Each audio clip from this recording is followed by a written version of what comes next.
On the Global TV News headlines, Tinubu urges President-elect Boakai to unite Liberia, commends Weah for conceding defeat. Shettima unveils Unimaid's first ₦1 billion entrepreneurship center. SpaceX launches mega stations rocket on second test flight.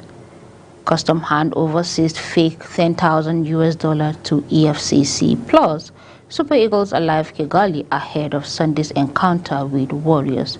Stay tuned for the main news.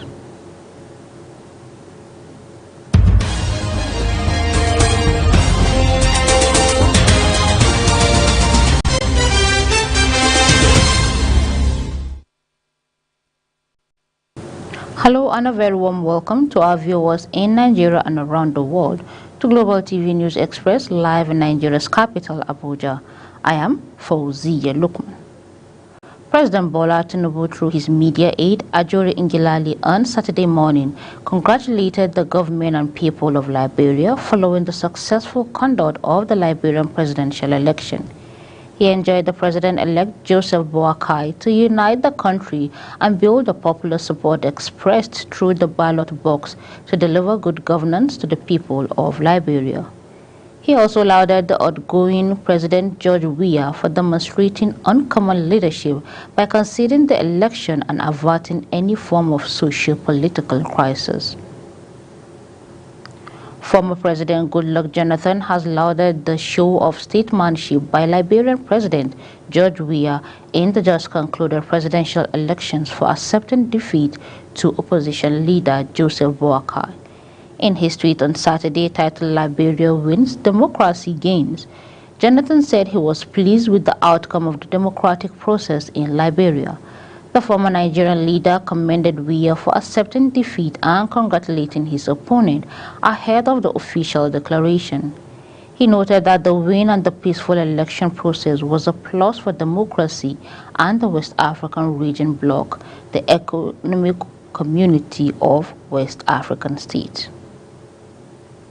Vice President Kassim Shettima on Saturday launched the Abdul Samad Rabiu Center for Innovation and Entrepreneurship at the University of Maiduguri, Borno State. The $1 billion center was constructed and donated to the university by Abdul Samad Rabiu Africa Initiative to accelerate the growth and development of innovation and entrepreneurship among students and researchers. Shettima and Abdul Samad Rabiu were both awardees of honorary doctorate degrees of the university at 24th combined convocations held on Saturday. The Minister of State for Environment, Isiaq Salako, has emphasized that climate action is pivotal to realizing the 8 presidential priorities outlined by the current administrations. Salako stated this on Saturday in Abuja during the launch of a project mapping climate change impacts and policies across Nigeria's 36 states. He noted that managing environmental issues and climate change successfully requires full participation from subnational government and all citizens. The ministers noted that climate vulnerability differs nationwide based on regional variation, with northern areas experiencing more severe effects like drought and desertification. Salako revealed that the mapping project assessed each state's climate awareness, actions taken, and needs to improve climate resilience, as it will help direct resources to the most vulnerable areas requiring urgent interventions. The National Security Advisor Nuhu Ribadu has said President Bola Tinubu is committed to reforming the Nigerian police force. According to him, apart from the Special Committee on Police Reform constituted by the President during the last National Police Council meeting, the Office of the NSA has agreed with the United Nations Development Programme and the German Embassy for a comprehensive police reform initiative. A statement on Saturday by Head Strategic Communications, Office of the National Security Advisor, Zakari Mijinyawa, said Ribadu stated this during a meeting with the UNDP resident representatives, Mohammed Yahya, and the German ambassador to Nigeria, Annette Gunther, during the meeting. The NSA reiterated President Tinubu's commitment to lead a comprehensive police reform process anchored on trust, human rights, rule of law, and efficient public service. Coordinating Minister of Health and Social Welfare, Muhammad Alupati, says the health of Nigerians was not just a member of well-being, but also a fundamental human right. Alupati made this known at the 64th session of the National Council on Health in Ado-Ekiti, Ekiti State. Party says the UHC was an embodiment of vision for a healthier and more prosperous nation and a strategic advantage for Nigeria as a nation. Adding that though a great progress had been made over the years, the pace has not been commensurated with the investment and the complexities of the country's health system. According to him, the federal government is putting in place necessary structures and framework to effectively and efficiently to address the wider determinants of health. Pata said efficient governance is the bedrock upon which UCH stands. The Senior Special Assistant to the President on School Feeding, Yetunde Adeniji, has disclosed that the federal government plans to feed 100,000 displaced children in the north. Adeniji revealed the plan when her delegation sought the support of the Nasarawa State Governor, Abdullahi Suli, and the Emir of Burgul Kingdom, Mohammed Anturo, to help facilitate the program during a familiarization tour. The presidential aide said the federal government plans to start with 5,000 of the displaced kids for the first phase of the feeding initiative, with the hope of increasing the number to 100,000 subsequently. This was disclosed in a statement issued in Abuja on Saturday by her media team. The General Officer commanding 3 Division Nigerian Army, Major General A.E. Abubakar, has pledged to ensure the security and safety of National Youth Service Corps members serving in Plateau State. Speaking during a visit to the NYSC orientation cabin just this week, Abubakar outlined efforts by his command and the military's Operation Safe Haven to maintain peace in Plateau State, as contained in a statement released on Saturday via the Nigerian Army's X account. Abubakar urged the Corps members to remain vigilant and provide security agencies useful information to apprehend suspicious persons. He advised them to shun social vices and be law-abiding. The senior commander warned that there will be no hiding place for criminals, as Operation Safe Haven troops are committed to hunting down all of them. The Kogi State Police Command has said that the arrest of the Kogi State governorship candidate of the Action Alliance, Olayin Kabrimo, during the off-cycle governorship election in the state was not in connection with any electoral offenses. The command stated that Brimo was arrested by the police because of his disregard for restriction orders.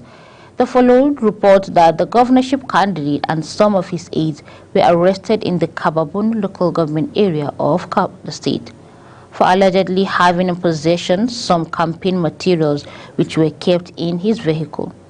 The spokesperson for the State Police Command, William Aya, clarified that Brimo and his aides' arrest was not related to the rumored offense as reported by other media, saying it was based on the violation of order on the restriction of movement on the election day.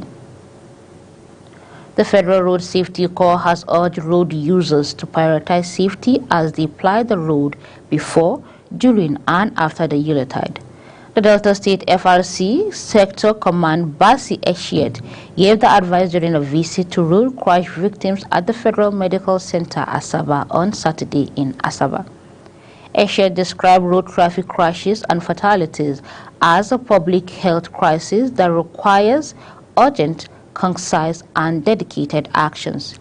He called on government, stakeholders, and the public to uplift proven strategies such as redesigning dangerous roads, enforcing speed limits, and improving vehicle designs and components to make all the roads safe for users. You're watching Global TV News Express, coming to you live from Nigeria's capital, Abuja. We are on StarTime channel 276.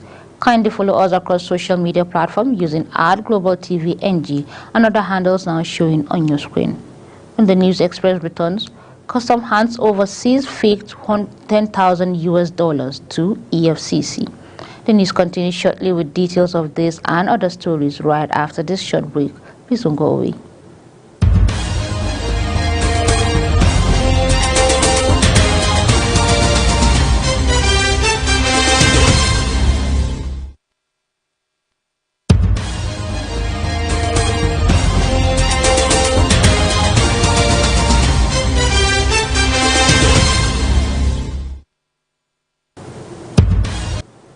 Welcome back to Global Television, bringing you live broadcasts of the News Express from Nigeria's capital, Abuja. On the foreign scene, SpaceX on Saturday carried out the second test launch of Starship, the largest rocket ever built by Elon Musk's hopes will one day colonize Mars, while NASA awaits a modified version to land humans on the moon. It comes after a first attempt to fly the spaceship in its fully stacked configuration back in April ended in a spectacular explosion over the Gulf of Mexico. The death toll from a strong earthquake of the southern Philippines rose to 7 on Saturday, while rescuers also searched for 2 people feared buried beneath the landslide. The 6.7 magnitude quake that struck the Mediano region mid-afternoon on Friday caused part of the shopping mall ceiling to collapse, triggered power cuts, and sent people fleeing into the street.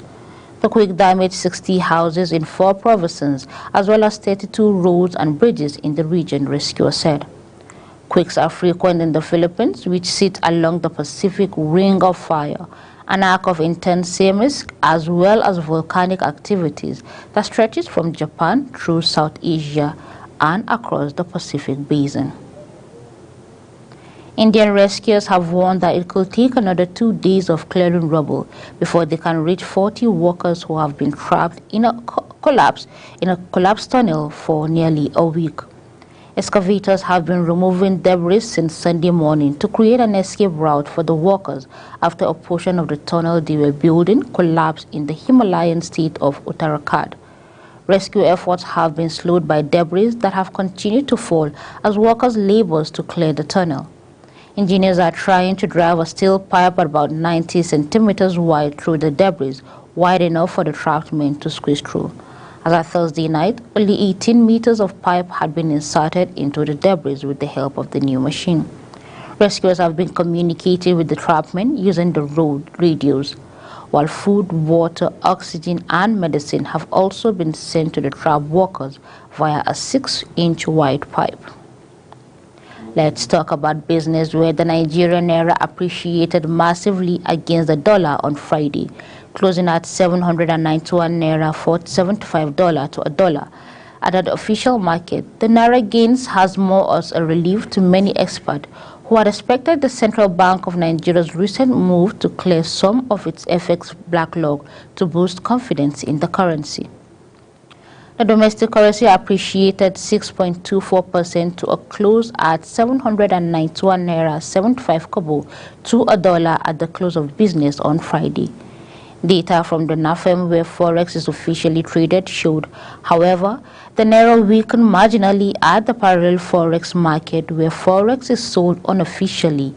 The exchange rate depreciated by 0.26%, quoted at 1,140 naira to a dollar, while peer-to-peer traders quoted around 1,130 naira 60 kobo per dollar. The Nigerian Customs Service Murtala Muhammad International Airport Command said it has handed over seized fake $10,000 to officials of the Economic and Financial Crime Commission.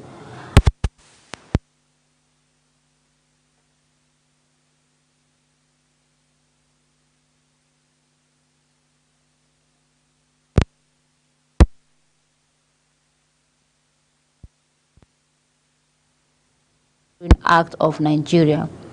Tamo said the command made this seizure less than 2 months after the new custom area controller, Charles Aubin, was redeployed from Abia Imo Area Command to MAMIA.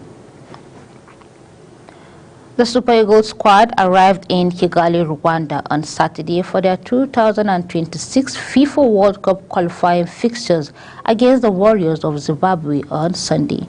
The delegation of players and officials traveled to East Africa aboard a chartered aircraft that departed from the Victor Atta International Airport Friday night and is expected to touch down in Kigali at dawn before a 2-hour road trip to Butare, the city where the match venue is located. Nigerian striker Victor Osimhen made the final 10-man shortlist for the men's categories of the 2023 CAF Player of the Year award. The 24-year-old is considered to be a top contender for the award, following his 8th-place finish at the recent 2023 Ballon d'Or Award in October in Paris, France. According to the CAF release, the ultimate winner of each category will be decided after votes from a voting panel consisting of the CAF Technical Committee, media professionals, head coaches, and captain of members, association, and club involved in the group stages of the interclub competitions. The award ceremony is scheduled for December 11th at the Palace de Congrès, Marrakesh, Morocco. Super Eagles goalkeeper Maduka Okoye pulled out the 2026 World Cup qualifiers against Lesotho and Zimbabwe due to issues in his international passport. Sharon Aji, our sport correspondent, has details and more.